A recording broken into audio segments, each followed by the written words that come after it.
What is your assessment of the current situation? If you remember when Donald Trump promised Iranian demonstrators back in January, help is on the way.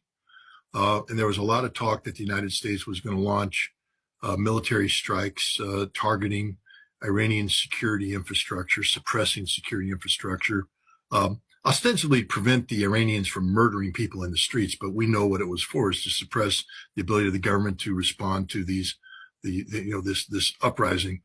The president was told at the time that we have insufficient military force in the region to accomplish that goal, and as important, to protect ourselves from an Iranian, retaliation, Iranian missile strikes.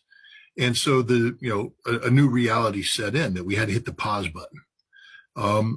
Now, if you understand what I just said, that the United States was vulnerable, its bases were vulnerable to Iranian military action.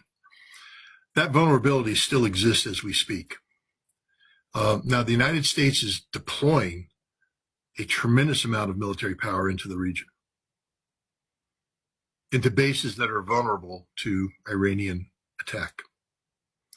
Under Article 51, the Caroline Doctrine of preemptive self-defense, Iran has every right to destroy these American aircraft as they arrive, because it is an imminent threat.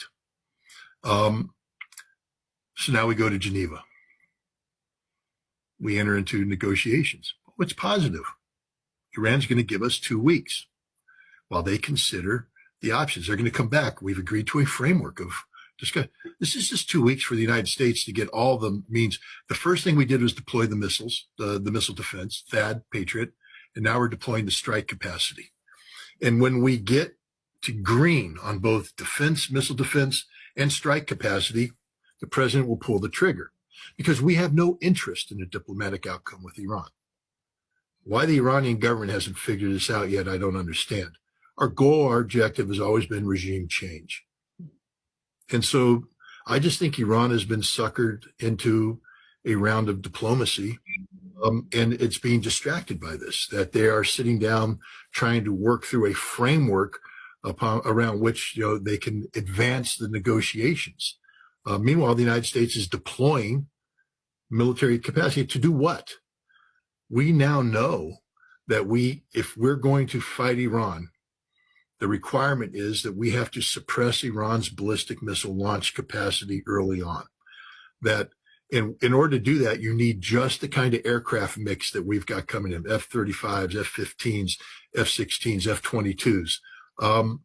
And we're going to launch, the guerrilla package of all guerrilla package. The guerrilla package was the strike that went into Western Iraq at the beginning of Desert Storm to take out, the Iraqi fixed armed launchers that everybody believed was going to be used to strike Israel.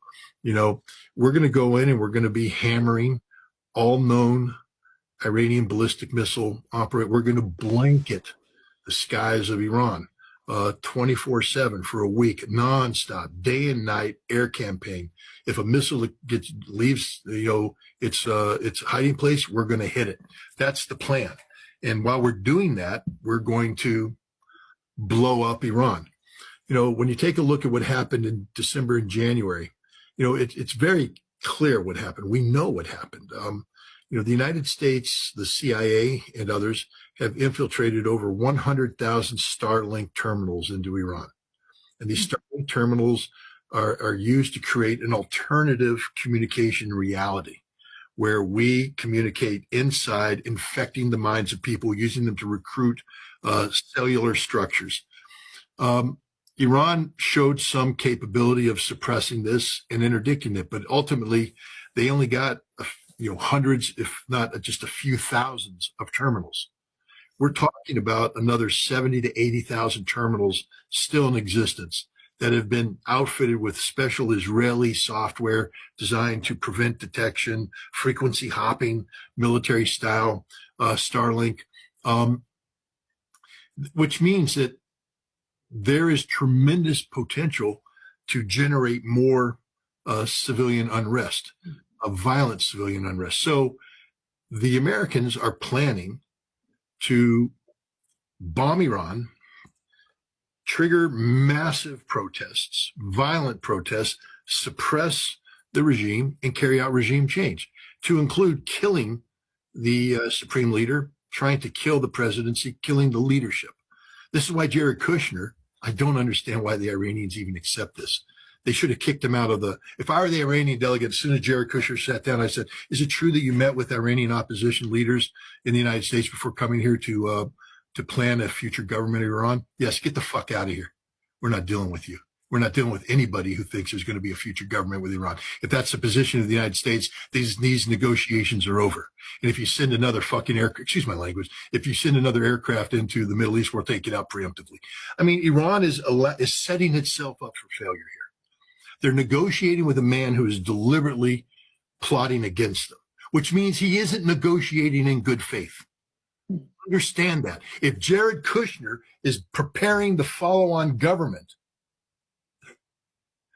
how could he be negotiating in good faith? He's not. It's to buy time.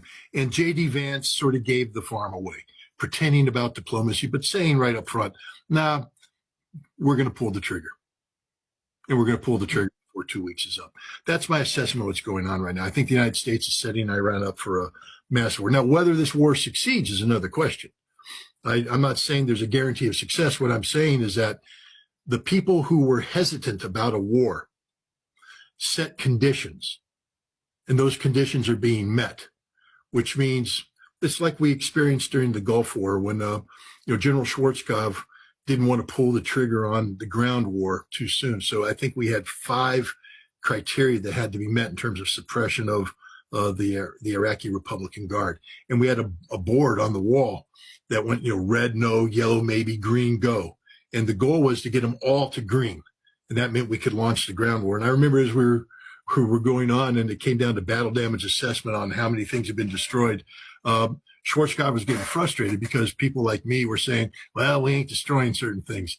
So finally they just went, we're going to change the way we calculate. No more analysis. We're just going to do numbers. If we drop X number of bombs, we can assume a certain amount of percentage. Ding, ding, the lights change, war go. And that's how it worked. But I'm saying that's what's happening now. There's a board somewhere in the Pentagon with all the green lights of things that have to happen. And when they all turn green, the president will be told to launch. But the goal of the president isn't to find a diplomatic solution. Diplomacy, in past practice, is a determination of future action. What did we do in June? We promised the Iranians negotiations. We lulled them into a false sense of complacency, and then we bombed them. Right now, we have Iran engaged in negotiations. We had a very positive outcome. Araqchi said, oh, it's positive. We're going back and we're going to work on this framework. It's a lie. There is no framework. There is no good intent. There is no diplomatic outcome. There is a regime change plan.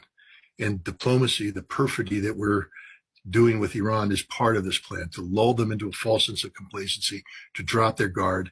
And then when all the lights turn green, and they're going to turn green very soon, we're going to hit Iran hard.